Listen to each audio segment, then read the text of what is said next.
오늘은 34주차 토라 포션 베미드바르의 제6일차 마지막 말씀입니다. 브릿 하다샤 말씀은 로마서 9장 22절부터 33절입니다. 오늘 본문 말씀은 로마서 9장부터 11장까지를 이해하는 데 있어서 매우 중요한 말씀입니다.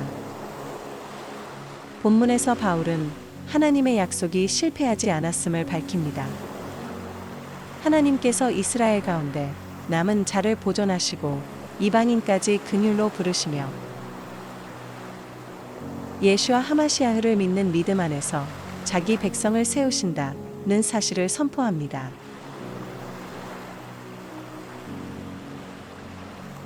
하나님께서 하신 일도 마찬가지입니다.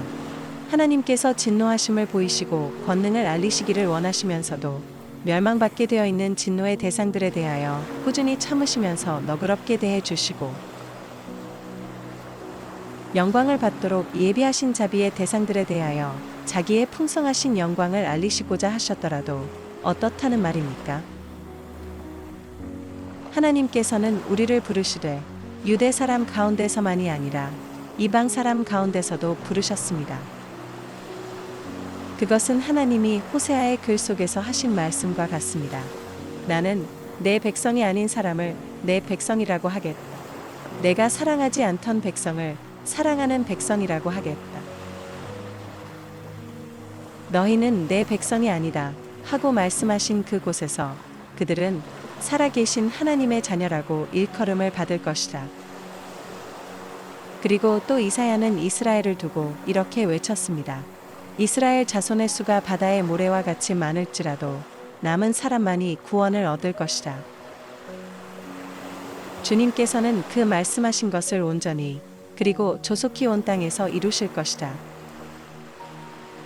그것은 또한 이사야가 미리 말한 바 만군의 주님께서 우리에게 씨를 남겨주지 않으셨더라면 우리는 소돔과 같이 되고 고모라와 같이 되었을 것이다 한 것과 같습니다.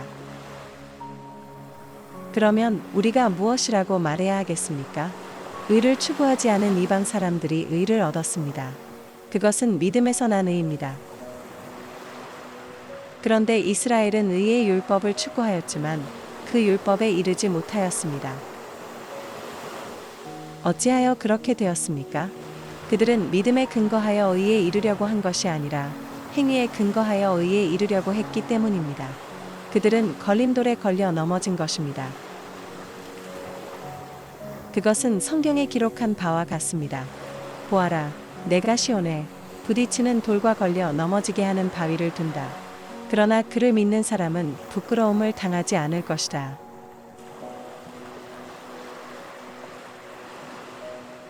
바울은 자기 동족 이스라엘을 향한 깊은 아픔 속에서 하나님의 약속이 실패하지 않았음을 밝히고 있습니다. 하나님은 이스라엘 가운데 남은 자를 두셨고 이방인 가운데서도 긍휼의 백성을 부르셨습니다. 호세아의 암미 내 백성이라는 말씀은 먼저 이스라엘 회복의 약속입니다.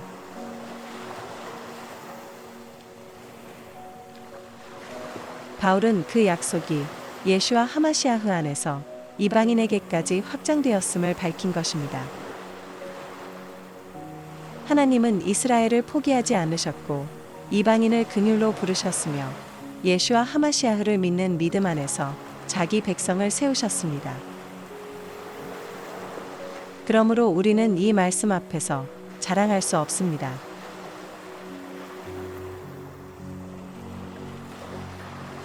우리가 하나님의 백성이 된 것은 혈통 때문도 아니고 종교적 열심 때문도 아닙니다.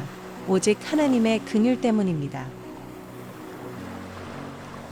우리가 하나님께 가까이 나아가는 것은 예수와 하마시아흐 안에서 열린 은혜의 길 때문입니다.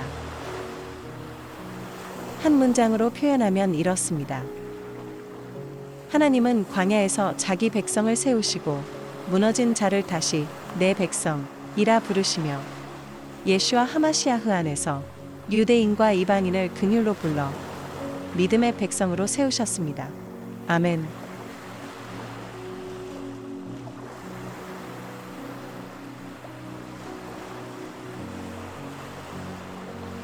우리가 주님의 백성이 된 것은 우리의 자격이 아니라 주님의 긍휼입니다. 하나님께서 일하시는 구원의 역사를 깨닫게 하소서. 이스라엘을 향한 하나님의 약속을 존중하게 하시며 예수와 하마시아흐 안에서 이방인에게도 열린 구원의 역사를 감사와 경외로 붙들게 하옵소서. 예수와 하마시아흐 이름으로 기도합니다. 아멘.